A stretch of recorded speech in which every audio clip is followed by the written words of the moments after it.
কোনো রকম ডাল বাটাবাটি ছাড়াই জাস্ট শুধু চিকেন থাকলেই বানানো যাবে এই চিকেন কাবাব। তো খেতে যেমন মজা, বানানো তেমনই সোজা, সেটাই দেখাবো। এবং 1 মাস পর্যন্ত ডিপ ফ্রিজে রেখে যখন তখন ভেজে খাওয়া যাবে, তো সেটাই দেখাবো আজকে। আসসালামু আলাইকুম। এর জন্য আমি যে 3 পিস চিকেন নিয়েছি, খুবই সামান্য একটু। তো 3 পিস চিকেনগুলো প্রথমে আমি ভালো করে পরিষ্কার করে ধুয়ে নিয়েছি, ধুয়ে একটু থেতো করে নেব বানানোর সুবিধার জন্য। এবার একটু থেতলিয়ে এটাকে সিদ্ধ করে নেব। তো থেতো করা হয়ে গেলে আমি এটা পানিতে দিয়ে দিব এবং এর সাথে আমি একটু আলু ব্যবহার করব। সেই আলুটাও এই মাংসের সাথে ভালো করে সিদ্ধ করে নেব। তো এখানে কি কি দেব, এখানে 1 পিস লেবু ভালো করে চিপে পুরোটাই দিয়ে দিয়েছি, আর দিয়ে দিয়েছি একটু আদা রসুন পেস্ট, আর একটু লবণ দেব, দিয়ে এটাকে ভালো করে সেদ্ধ করে নেব। তো সেদ্ধ হয়ে গেলে আমি মাংসগুলো হাত দিয়ে ঝুরি ঝুরি করে নেব। ঝুরি ঝুরি করে নেওয়ার পরে আলুগুলো ম্যাশ করে নিতে হবে। ম্যাশ করে সবগুলো একসাথে মিশিয়ে এখানে যা যা দেব সেগুলো উপকরণ এখন মিশিয়ে নেব।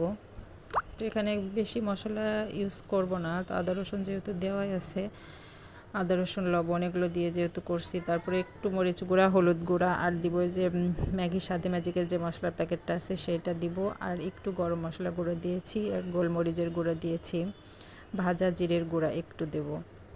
দেওয়া হয়ে গেলে এখানে একটা ডিম ভেঙে দিব জাস্ট। আর একটু সস ব্যবহার করছি এখানে, চিলি সসটা, সুইট চিলি সস যেটা, সেটা দিয়ে লাস্টে একটু লবণ দিয়ে দিলাম, কারণ এর আগেও সিদ্ধতে লবণ দেওয়া আছে, সেজন্য আমাকে এখানে বুঝে শুনে একটু কম করে লবণ ব্যবহার করতে হবে।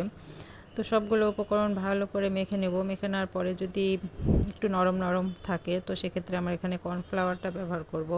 আমি এখানে একটু কর্নফ্লাওয়ার ব্যবহার করেছি। ব্যবহার করে মেখে দেখলেই হবে যে এটা শেপ দেওয়া যাচ্ছে কি না, তাহলে হয়ে যাবে। তো আমার হয়ে গেছে, তো আমি এটা সরাসরি ভাজতে চলে গেলাম। এভাবে বানিয়ে প্লেটে করে ছড়িয়ে দিয়ে রেখে 1 ঘন্টা ডিপ ফ্রিজে রেখে বের করে সেগুলো তুলে কোটাতে বা বক্সে ভরে ফ্রিজে রেখে 1 মাস পর্যন্ত খাওয়া যাবে। তো আমি কিছুটা ভেজে নিলাম আর কিছুটা ভাবে ফ্রিজে রেখে দিয়েছিলাম। তো এভাবে ব্রাউন কালার করে 2 পিঠ ভেজে নিলে হয়ে যাবে মজাদার এই চিকেন কাবাবটা, যেটা নাস্তা হিসেবেও খাওয়া যাবে এবং ভাতের সাথে বা বিরিয়ানির সাথে সব রকমভাবেই খাওয়া যায়। তো দেখতে যেমন সুন্দর হয়েছে, খেতেও কিন্তু খুবই মজার। তো এই সহজ এই ঝটপট চিকেন কাবাব রেসিপিটা ট্রাই করে বাসায় দেখতে পারেন।